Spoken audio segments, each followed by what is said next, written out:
Βρισκόμαστε στη Rivi Metal, όπου έχουμε υλοποιήσει μια εφαρμογή λίανσης. Η Rivi Metal μας ζήτησε ο άνθρωπος που μέχρι τώρα χρησιμοποιούσε λίμα για να λιάνει τα προϊόντα αλουμινίου να συμμετέχει στην παραγωγική διαδικασία ως χειριστής.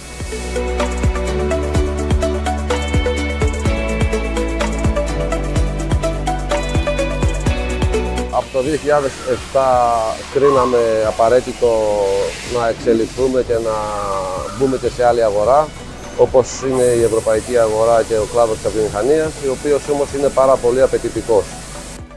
Ένας από τους βασικούς λόγους που κάναμε την κίνηση το να πάει η εταιρεία σε αυτοματισμούς με τη χρήση των Cobot, το Universal Robot, ήταν και αυτός. Μετά από την χύτευση του εξαρτήματος απαιτείται ένα ειδικό deburring process που κάνουμε περιμετρικά στο κομμάτι, το οποίο αυτό απαιτούσε αρκετά εργατική και χειρονακτική εργασία. Αυτό το process αποφασίσαμε με τη Sabo Electric ΑΕ να το αυτοματοποιήσουμε με τη χρήση ενός Universal Robot. Ότι αποκτήσαμε μια σταθερότητα, μια ευελιξία και μια σταθερή παραγωγικότητα.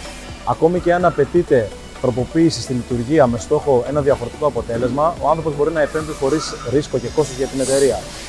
Η ευελιξία στη χρήση, στην εφαρμογή, ο εύκολος προγραμματισμός και η εύκολη χρήση των Universal Robots σε συνδυασμό με την πολιτική εμπειρία των τεχνικών της Sabo Electric ήταν το κλειδί της επιτυχίας της εφαρμογής αυτής.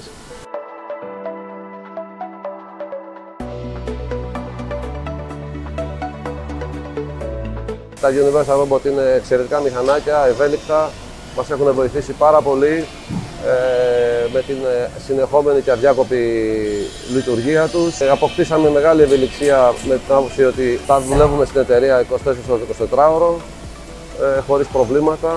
Συγκεκριμένα ρομποτάκια, τα Universal Robot, χρήζουν ότι είναι πάρα πολύ απλά και στη λειτουργία τους αλλά και στις μικρορυθμίσεις που απαιτεί η κάθε δουλειά, η κάθε διόρθωση.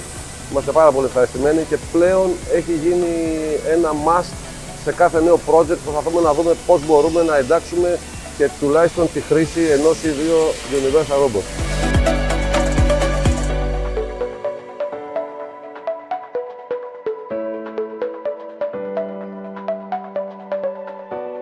Πλέον σε κάθε νέο project που μπαίνει στην εταιρεία προσπαθούμε να εντάσσουμε πάντα και ένα καινούριο στην παραγωγική διαδικασία προκειμένου να αυτοματοποιούμε κάποιες παραγωγικές διαδικασίες, να βελτιωνόμαστε, να είμαστε ανταγωνιστικοί κτλ.